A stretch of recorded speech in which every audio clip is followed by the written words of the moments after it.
Ya pemirsa, sebelum kita melanjutkan dialog hari ini, rekan Julita Telambanua akan terlebih dahulu menyampaikan sejumlah data untuk Anda. Julita, silakan. Baik, terima kasih Poppy. Pemirsa, Presiden Joko Widodo menyampaikan 3 arahan kepada Komite Penanganan COVID-19 dan Pemulihan Ekonomi, di mana komite ini sendiri menyebutkan ada 5 program yang telah dibahas sebagai upaya mempercepat pemulihan ekonomi nasional. Kita lihat pemirsa untuk 3 arahan Presiden Jokowi. Nah, ini dia yang pertama, integrasi kebijakan kesehatan dan kebijakan ekonomi, di mana aura krisis kesehatan harus terus digaungkan hingga vaksin nantinya tersedia. Berikutnya kita lihat fokus kesehatannya, masifkan 3T, yaitu testing, tracing, dan treatment.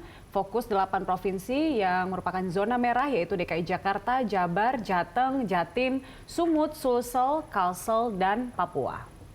Selanjutnya pemirsa, kita lihat arahan yang ketiga adalah mempercepat penyerapan stimulus penanganan COVID-19 dan pemulihan ekonomi.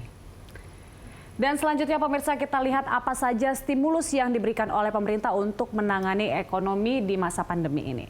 Kita lihat ini adalah total realisasi, yaitu sebesar Rp136 triliun atau 19% dari alokasi sebanyak Rp695,2 triliun. Nah, ini masing-masing adalah perlindungan sosial sebesar 38%, kemudian ada UMKM 25%, kesehatan 7%, sektoral dan Pemda 6,5%, insentif usahanya 13%. Selanjutnya pemirsa, kita lihat apa saja fokus dari komite. Nah, kita lihat 5 program Komite Penanganan COVID-19 dan Pemulihan Ekonomi. Yang pertama adalah Indonesia Aman, kemudian Indonesia Sehat, Indonesia Berdaya, Indonesia Tumbuh, dan Indonesia Bekerja. Selanjutnya kita lihat bagaimana perkiraan atau proyeksi pertumbuhan ekonomi di beberapa negara, termasuk Indonesia. Nah, kita lihat ini adalah global, minus 6% sampai minus 7,6%. Kemudian Prancis diprediksi tumbuh minus 17,2%. Inggris minus 15,4%. Jerman minus 11,2%. Nah, selanjutnya masih dari data OECD, pada kuartal kedua nanti Amerika Serikat diperkirakan minus 9,7%, Jepang minus 8,3%, kemudian Malaysia minus 8%. Indonesia di sini tidak terlalu jauh, yaitu minus 4,3% sampai dengan minus 5%. Ya, itu dia sejumlah informasi yang dapat saya sampaikan. Kembali ke rekan Poppy, silakan Poppy. Baik, terima kasih Julita. Kita lanjutkan dialog kita kali ini dengan Pak Raden Pardede. Pak Raden, kalau kita lihat potensi dari proyeksi pertumbuhan Indonesia ini kan tidak begitu jauh begitu atau cukup baik begitu dibandingkan negara-negara yang memang punya kans bagus untuk perdagangan global. Dan apakah efek dari ketertinggalan Indonesia dari perdagangan global ini bisa jadi sesuatu keuntungan yang terselubung untuk kita bisa menyelamatkan Indonesia dari resesi?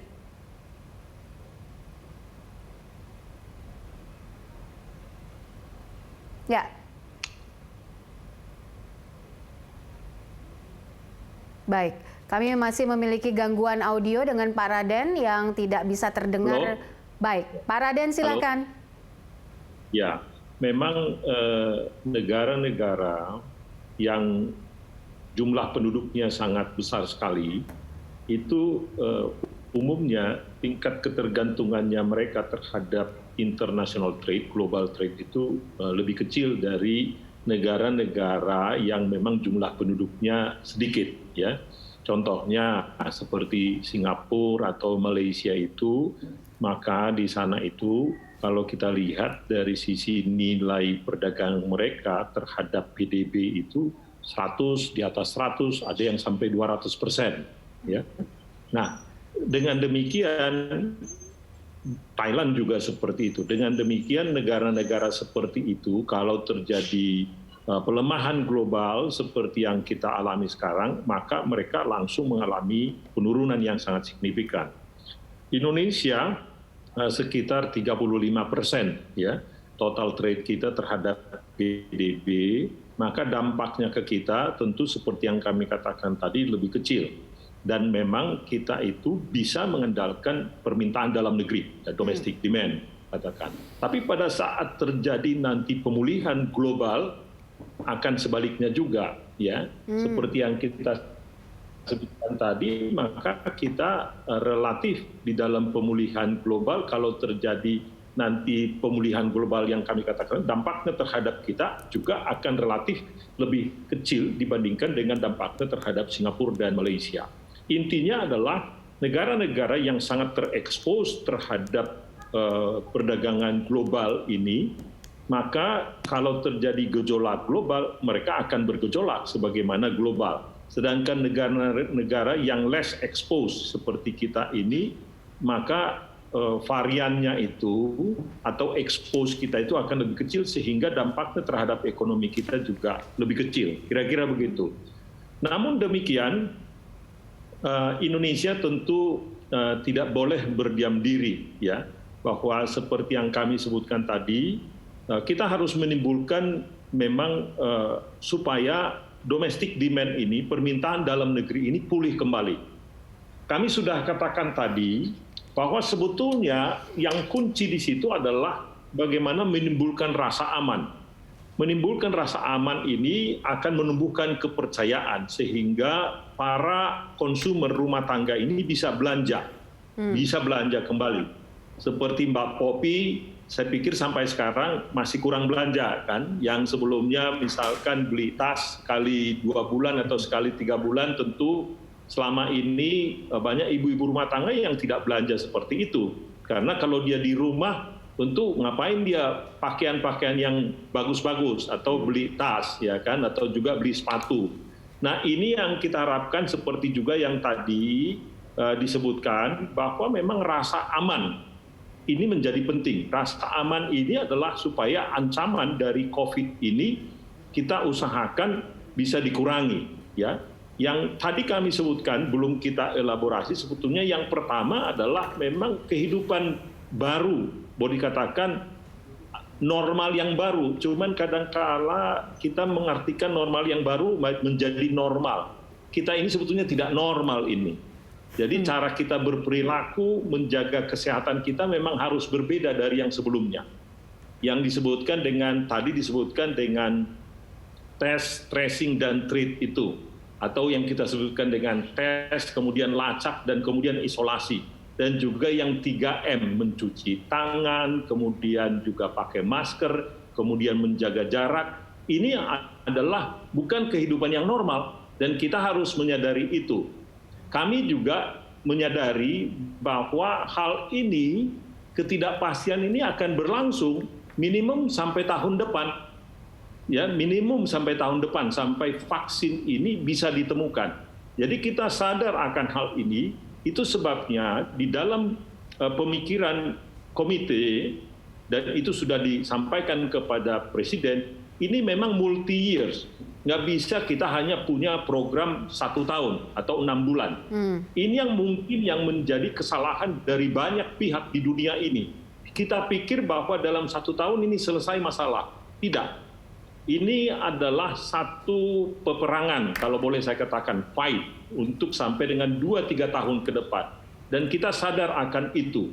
Itu sebabnya kita akan harus berani melakukan adjustment yang kami sebutkan tadi terhadap perkembangan yang sangat dinamis ini. Pak Raden, maaf saya potong sedikit. Pak Raden, apakah kita bisa selamat dari jurang resesi? Apa yang akan dirasakan oleh masyarakat hingga kelas yang paling bawah jika resesi itu terjadi? Resesi itu secara teknikal adalah kalau 2 kali pertumbuhan ekonomi kita 2 kuartal berturut-turut. Ya, apakah kelompok miskin akan selamat? Kita akan usahakan untuk mendukung mereka. Sebagai contoh sekarang, program sosial yang sebelumnya dirancang hanya 4 bulan, sekarang sampai akhir tahun itu sudah dalam APBN. Dan bahkan komite sudah punya kesepakatan bahkan sampai tahun depan, namanya program sosial yang bantuan sosial itu kita akan lanjutkan lagi. Bahkan mungkin kita akan perluas. Seperti yang kita sebutkan tadi, kita tahu bahwa ini tidak selesai tahun ini. Sampai vaksin itu bisa terdistribusi, baru kemudian mungkin kita bisa mulai mengurangi itu. Jadi tahun depan juga di samping bantuan sosial, maka diharapkan begitu vaksin itu mulai ditemukan, didistribusikan, maka itu harus dilakukan distribusi secara masif itu. supaya seluruhnya merasa aman. Tanpa rasa aman itu, maka tadi konsumsi masyarakat, belanja Bu Popi, belanja dari ibu-ibu, karena ibu-ibu yang paling banyak belanja, Bu. Ya kan? Belanja dari bapak-bapak itu relatif kecil, mohon maaf, ya. Itu tidak akan pulih. Tidak akan pulih. Nah, itu sebabnya penekanannya tetap kita harus menimbulkan rasa aman supaya ada kepercayaan untuk berani lagi belanja. Ya, tanpa orang belanja tidak ada permintaan terhadap barang. Tanpa permintaan terhadap barang, maka perusahaan, pabrik-pabrik itu tidak bisa memakai capacity utilization-nya. Kalau mereka tidak memproduksi banyak, bagaimana dia akan meminta investasi? Dia tidak akan melakukan investasi. Kalau dia tidak berproduksi, tidak ada belanja tadi, bagaimana dia mempekerjakan orang? Nah, itulah pusaran itu yang kita mau putus. Dibalik sekarang, pemerintah maju di depan, mereka membelanjakan, ya, pemerintah memberikan stimulus yang besar, itu adalah menjadi trigger. Tentu tidak bisa terus-terus, tapi 1-2 tahun ke depan, pemerintah akan menggelontorkan dana seperti itu. Kemudian harapannya adalah begitu perusahaan itu mulai bergerak, dia butuh modal kerja, itu yang kami sebutkan tadi. Maka bank akan menggelontorkan dana ke mereka, disertai dengan jaminan pemerintah. Ada jaminan pemerintah di sini. Ini memang extraordinary, kembali kami katakan tadi, karena memang secara khusus pemerintah membatasi kegiatan-kegiatan ini. Ya, ini belum pernah di dalam sejarah krisis pemerintah bilang nggak usah jalan-jalan, nggak usah bekerja. Itulah yang membuat ini menjadi tanggung jawab pemerintah. Ya, pemerintah bertanggung jawab karena memang untuk melindungi kesehatan, maka pemerintah menyatakan jangan pergi, ya, jangan ke kantor atau jangan pergi-pergi wisata dulu. Untuk itulah dasarnya pemerintah memberikan bantuan-bantuan sosial yang kami sebutkan tadi.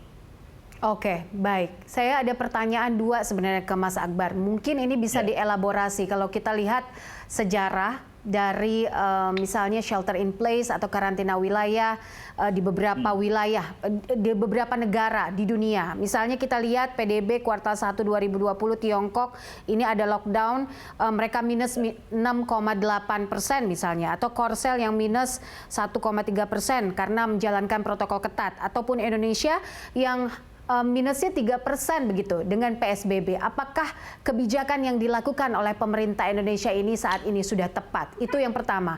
Yang kedua, menurut Anda bagaimana kita meningkatkan konsumsi seperti yang Pak Raden bilang, karena kita tidak terjebak ke dalam perdagangan global dan itu merupakan keuntungan terselubung lah gitu untuk Indonesia. Ya, pada dasarnya setiap pilihan itu punya konsekuensi, ada plus minusnya ya. Kalau kita lockdown total gitu ya, mungkin akan lebih baik dari sisi penanggulangan penyebaran pandemi COVID-19 gitu. Tetapi dari sisi ekonomi memang konsekuensinya juga mahal gitu ya. Jadi fakta-faktanya pemerintah sudah memilih untuk tidak melakukan itu. Tapi yang sekarang saya kira saya ingin fokus sekarang bahwa apa yang masih terjadi sekarang. Ini kita harus, saya kira posisinya itu tricky. Tricky dalam artian bahwa niatnya itu ada benarnya, paling enggak ada arguable lah, gitu. bisa ada diargumentasikan, ada plus minusnya. Tetapi apakah niat yang baik itu kemudian diimplementasikan dengan benar-benar konsisten, itu yang kemudian harus menjadi perhatian kita. Jadi sekarang itu kan pengennya mengatakan kepada masyarakat, kita tidak perlu melakukan pembatasan sosial, tidak perlu melakukan lockdown, tidak perlu PSBB lagi supaya ekonomi bisa berjalan. Tetapi ingat, hati-hati bahwa kita tetap masih pandemi COVID-19. Gitu.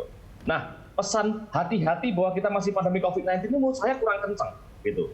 Sehingga yang terjadi adalah, saya kira kita bisa lihat di luar sana lah, masyarakat itu merasa bukan lagi pandemi COVID-19, gitu ya. Yang terjadi seperti musim liburan panjang, gitu ya. Musim liburan panjang, saya kira beberapa fenomena yang bisa kita lihat lah, meskipun nggak semua. Tetapi misalnya fenomena orang justru keluar jalan-jalan, naik sepeda dan sebagainya, saya kira itu adalah contoh bahwa orang itu kemudian merasa bahwa ini gara-gara working from home, itu seperti liburan panjang, lalu kemudian malah ya seperti itu kira-kira. Dan pesan bahwa kita masih pandemi COVID-19 ini harus sampaikan dengan lebih tegas. Tapi pada waktu yang sama, tanpa membuat mereka takut. Ya, tadi kata Pak Dede, tanpa membuat mereka takut untuk belanja, tanpa membuat mereka takut untuk melakukan aktivitas ekonomi. Nah, karena kita memilih garis abu-abu, gitu. Kalau kita memilih lockdown, itu kan berarti kita hitam putih nih. Pokoknya kita pilih satunya ditinggal, gitu kan. Kalau kita milih PSBB, itu walaupun nggak hitam putih, tapi minimal satunya lebih jelas, satunya sedikit katakanlah bobotnya itu lebih banyak ke penanggulangan terhadap COVID-19. Indonesia itu memilih abu-abu. Abu-abu dalam artian bahwa kita memilih pandemi COVID-19-nya diperhatikan, tapi pada waktu yang sama aktivitas ekonomi diminta untuk berjalan. Nah, kalau abu-abu seperti itu, yang menjadi sangat penting adalah memastikan masyarakat paham bahwa ini abu-abu. Dan pesannya itu harus tetap bisa disampaikan dengan benar. Tanpa komunikasi yang baik, saya khawatir bahwa yang terjadi adalah pemulihan ekonomi semua, atau kalaupun ada perbaikan ekonomi, perbaikan semua begitu. Jadi ini harus hati-hati. Jadi sepertinya kondisi ekonomi agak membaik karena masyarakat mulai melakukan belanja, masyarakat mulai melakukan aktivitas ekonomi. Tapi pada waktu yang sama sebenarnya kita sedang mengundang resiko yang jauh lebih besar, yang itu nanti dampaknya terhadap ekonomi juga jauh lebih besar. Jadi hati-hati. Saya kira ini memilih jalan abu-abu ini harus diniati dengan sungguh-sungguh, dikomunikasikan dengan baik, dan itu kalau kita nggak hati-hati sangat mudah untuk tergelincir gitu ya, karena memang ruangnya abu-abu gitu. Nah, itu terakhir tadi ya, untuk mendorong masyarakat supaya tetap mau melakukan konsumsi dan sebagainya gitu ya. Pak Pardede sudah mengatakan dari upaya-upaya untuk mendorong masyarakat terdampak gitu dan seterusnya, bantuan pemerintah dan sebagainya. Tapi saya kira kalau di situ poin utamanya adalah itu diimplementasikan dengan bagus lah. Kita dorong pemerintah apa yang sudah dilaksanakan itu dilaksanakan dengan sungguh-sungguh gitu. Saya kira saya dulu sebenarnya termasuk yang berharap bahwa itu disederhanakan, skemanya nggak usah banyak-banyak. Tetapi udah telanjur sekarang kayak gini, daripada mengubah-ubah di tengah jalan malah semakin rumit. Udah yang ada itu aja dilaksanakan konsisten, masyarakat segera terbantu gitu. Di luar itu saya kira kalau kepada masyarakat yang lebih mampu, kepada Bu Popi, kepada yang lain-lain itu, yang tidak termasuk ke dalam mereka yang dapat bantuan pemerintah, kalaupun nggak mau belanja, kalau saya boleh menyarankan, gitu ya. Ya kalau mau belanja lebih bagus, gitu. Tapi kalaupun nggak mau belanja, kasihlah kepada mereka yang butuh bantuan itu, di-share, disedekahkan, dibantu pada orang yang miskin itu, karena itu akan membantu pergerakan perekonomian. Oke, baik. Nanti kita akan lanjutkan lagi. Saya ingin tahu juga seberapa besar kekuatan fundamental Indonesia di kuartal 3 2020 dan juga apakah skema burden sharing ini yang sudah dijalankan oleh pemerintah bisa efektif untuk menyelamatkan Indonesia dari jurang resesi. Sesaat lagi, tetaplah bersama kami.